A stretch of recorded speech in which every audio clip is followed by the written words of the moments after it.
This Israel report is brought to you by the Blue Agency. Your Israel property is in good hands. Owning properties in Israel can be a great investment, but challenging to manage if you're based abroad. The Blue Agency will manage every aspect of your property, finding and vetting tenants, maintaining your property and getting it rental ready, negotiating contracts and collecting rentals, reporting back to you regularly. The Blue Agency has built a reputation for trust and confidentiality over 20 years. The Blue Agency, your Israel property is in good hands. Contact us at www.theblueagency.com. 7:47. I'm Howard Feldman. This is your Morning Mayhem. Let's get straight to the Israel report this morning with Lieutenant Colonel Maurice Hirsch. A very good morning. Thank you for joining us. I hope you're well. Good morning. How are you doing? All good, thank you. I am good, thank you. Let's just start with this, the Strait of Hormuz. Apparently, a ship was struck by Iran. So how is the ceasefire going? Well, so I think what we're seeing at the moment is probably the birth pangs of this new memorandum of understanding, seeing how it works. And Iran will be constantly, I believe, trying to push the boundaries to see how far it can actually operate before any type of consequences are imposed. Iran, and we know Iran, they have no bona fides intentions. Their goal is to ensure that they get maximum money, whether from usage of the Straits of Hormuz or the released funds, and give away minimum assets or minimum demand. So that's where we are. I think there's going to be a concerted effort by everybody, the Iranians to push the boundaries, the Americans to ignore as much as possible potential breaches so that they can move forward. And that's what we'll see for the next few months. So is this likely, from what you're saying, it's unlikely to make any real dent in the in the so-called peace agreement? You're right. I believe that the Iranians have understood that the Trump administration isn't interested in a conflict at the moment, and that they have a few months, at least until the midterm elections, to push those boundaries, and so they will do that. Why not take the opportunity that they've been given to abuse the entire system? That's from their point of view, and from the US point of view, it hasn't changed.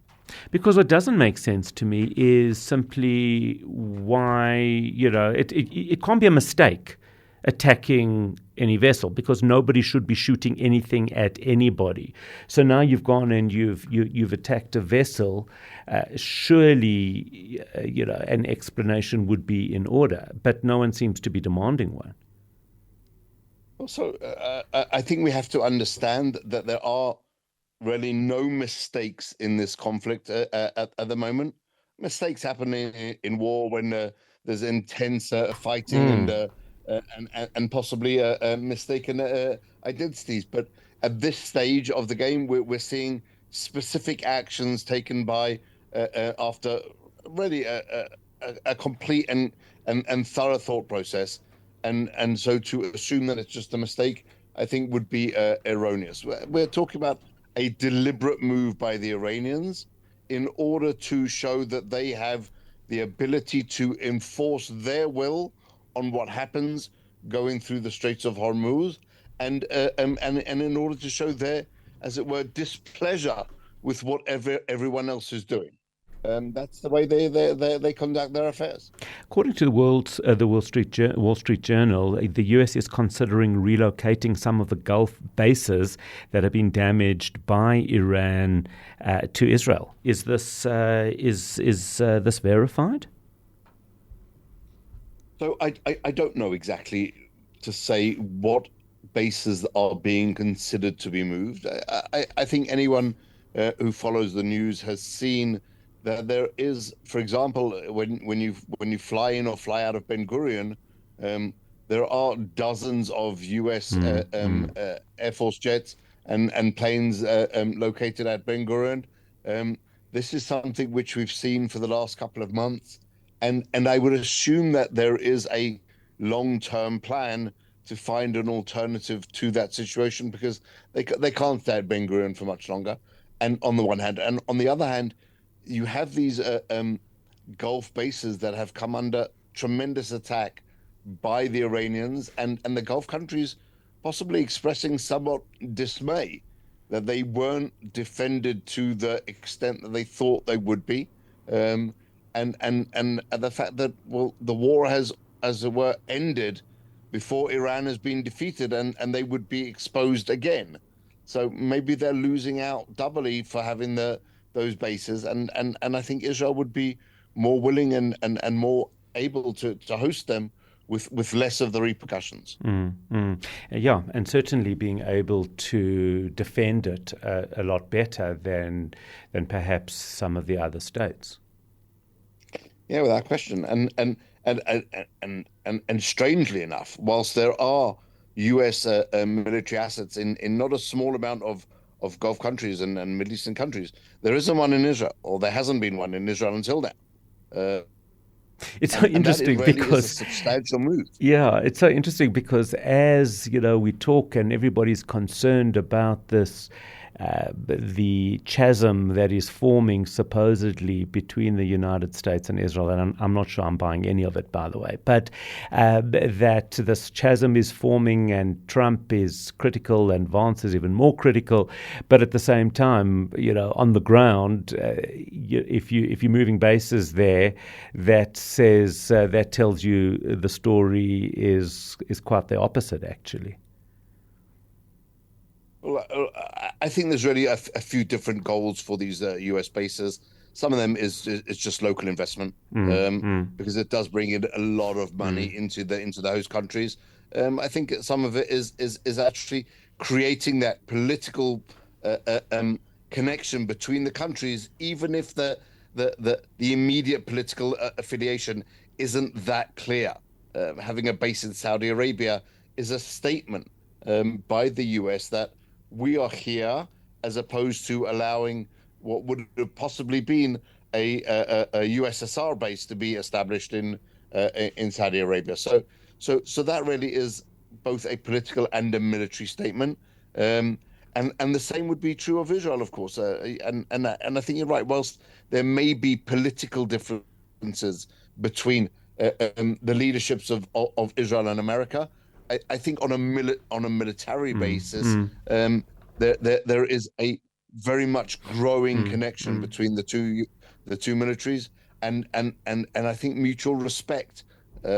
So that's something which would also obviously be part of that equation. Let's just talk about the funds, the frozen funds that Iran has, and that obviously it is looking to be unfrozen. What is the latest on this in terms of what it can or can't and might be used for? Well, so here I fear that that we're a little bit trying to understand a picture which is very, very cloudy.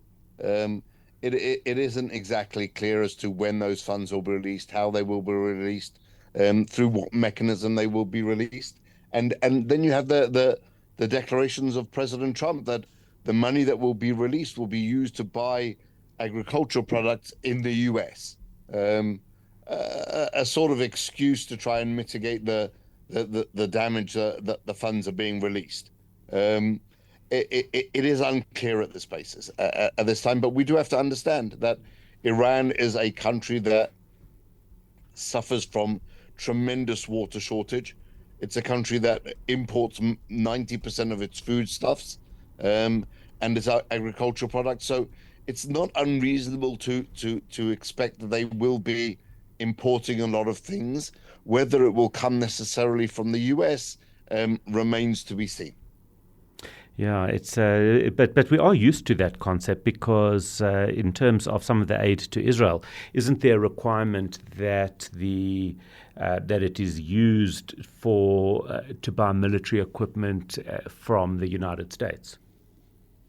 Well, that's exactly it. The aid package, which, and if it's if you remember, the aid package that we're discussing now was really the outgoing or one of the outgoing gifts, as it were, of President Obama, the 10-year $38 billion aid package, which was all contingent on spending that money in the US. So it was really the US government funding armaments and other military equipment to US companies rather than anything else. Whereas with the aid, what we're talking about is ostensibly, or with the Iranians, what we're talking about is Iranian money that it would seem that they are being forced to spend in America rather than anywhere else. So whether the Iranians will agree to that, will actually implement that solution, will be very much dependent on the mechanism that's implemented to release the funds. Because if they just receive the funds without that limitation, well, then we know exactly. We know where it will go. Some interpretations of the MOU do suggest that that's the case. Then it's very unlikely that they will spend that money in the US. Absolutely, or on anything positive. Finally, we've only got 3 minutes, but I do want to ask you about the latest with regard to the US-mediated Israel-Lebanon peace talks. Where are we? I believe that we're about 3 days or 4 days in. Yes, indeed. I think there's always been great positivity there along the way. The Lebanese have at least shown, the Lebanese government has been talking all of the right talk in order to move forward. Israel is obviously interested in a peace agreement with Lebanon, expanding the Abraham Accords. And from that point of view, it's all wonderful. The bad news is that Lebanon will never be part of the Abraham Accords. The Lebanese people do not want peace with Israel. Hezbollah and Iran are undermining any opportunity for that peace to be achieved. And even an agreement with a Lebanese government, which really isn't worth the paper it's written on, because the Lebanese government claims to be incapable of doing anything with Hezbollah. So what and how would they enforce that peace agreement is a whole different story. So I think we're seeing a lot of discussions, a lot of positivity that will, I fear, come out to be absolutely nothing. That is where we do need to leave it. Thank you, as always, and wishing you a fantastic weekend and a Shabbat Shalom. That was Lieutenant Colonel Maurice Hirsch from the Jerusalem Center for Security and Foreign Affairs. That Israel Report was brought to you by the Blue Agency. Your Israel property is in good hands. Owning properties in Israel can be a great investment, but challenging to manage if you're based abroad. The Blue Agency will manage every aspect of your property, finding and vetting tenants, maintaining your property and getting it rental ready, negotiating contracts and collecting rentals, reporting back to you regularly. The Blue Agency has built a reputation for trust and confidentiality over 20 years. The Blue Agency, your Israel property is in good hands. Contact us at www.theblueagency.com.